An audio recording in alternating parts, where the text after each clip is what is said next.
আসসালামু আলাইকুম রহমতুল্লাহ। বাইকার ভাই ব্রাদার কেমন আছেন? আজ আমরা একটি বাইক ডিজেল দিয়ে বাইকটি ইঞ্জিন ফ্লাশ করব। হ্যাঁ, সত্যি আপনারা শুনেছেন। তা দেখতে পাচ্ছেন আমরা অলরেডি ইঞ্জিনের ভিতর আপনার ডিজেল ঢালছি, কিন্তু এটা কিন্তু পিওর ডিজেল, যে ডিজেল দিয়ে আপনার গাড়ি বাস ট্রাক এগুলো চলে আর কি, ওই ডিজেল। তা এই ডিজেল 110 টাকা লিটারে কিনে আপনারা বাইকের ইঞ্জিনের ভিতর ঢেলে দিবেন। তা সুন্দর করে আগে পুরাতন যে ইঞ্জিন অয়েলটা আছে সেটা আগে ড্রেন দিয়ে নিয়ে নেবেন। ড্রেন দেওয়ার পরে ডিজেলটি সুন্দর করে আস্তে আস্তে পুরো 1 লিটার ডিজেলই কিন্তু আপনারা ইঞ্জিনের ভিতরে ঢেলে দিবেন। ঢেলে দেওয়ার পরে বাইকটি কিন্তু মিনিমাম 2 মিনিট স্টার্ট করে রাখবেন। এর বেশি রাখবেন না, কমও রাখবেন না, 2 মিনিট রাখবেন।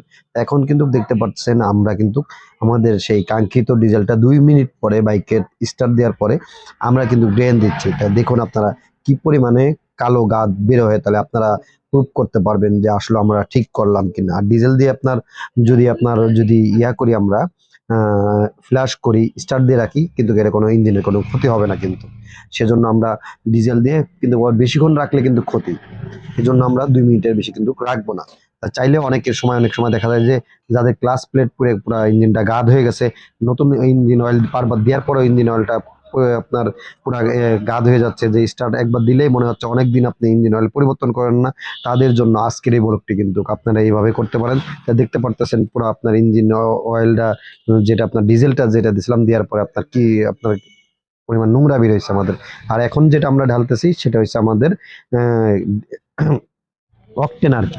তা অকটেনটা আপনারা ঢালার পরে কিন্তু বাইকটা কিন্তু স্টার্ট দিবেন না, আপনারা স্টার্ট দিবেন না। অকটেন হাফ লিটার মতো ঢালবেন আপনারা বাইকে, হাফ লিটার কিংবা 1 লিটারও দিতে পারেন।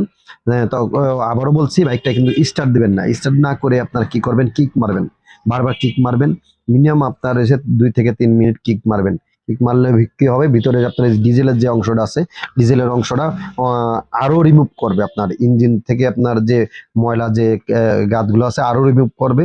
সেক্ষেত্রে কি হবে, আমাদের পরিপূর্ণতা একটা ফ্ল্যাশ অয়েল আমরা পাবো। ফ্ল্যাশ আপনার যেটা অনেক সময় দেখা যায় আমরা 300 400 500 টাকা দিয়ে যে ফ্ল্যাশটা করি, তার থেকে অনেক অনেক গুণ বেশি আমরা ভালো কিন্তু পাবো। এই জন্য আমরা কি করব, এইভাবে যেভাবে আপনাদের দেখাইলাম এইভাবে আমরা কিন্তু ইঞ্জিন ফ্ল্যাশটা আমরা করে নিতে পারি।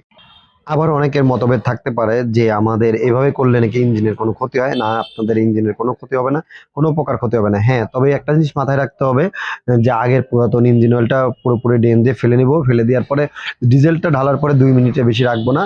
পেট্রোলটা দেওয়ার পরে আপনার 3 থেকে 4 মিনিট আমরা এইভাবে কিক মারবো। স্টার্ট করা যাবে না। স্টার্ট করলে কিন্তু পিস্টনে এই পেট্রোলটা যায় কিন্তু আমাদের রিং পিস্টনটা উইক হয়ে যাবে। এজন্য আমরা ভুলে স্টার্ট দেবো না, এইভাবে কিক মারবো। কিক মারলে পুরো আপনার হইছে ভিতরে যে গিয়ার পিনিয়াম, ক্লাচ বাটির যে পিনিয়াম গুলো আছে, এগুলো বাড়িতে আপনার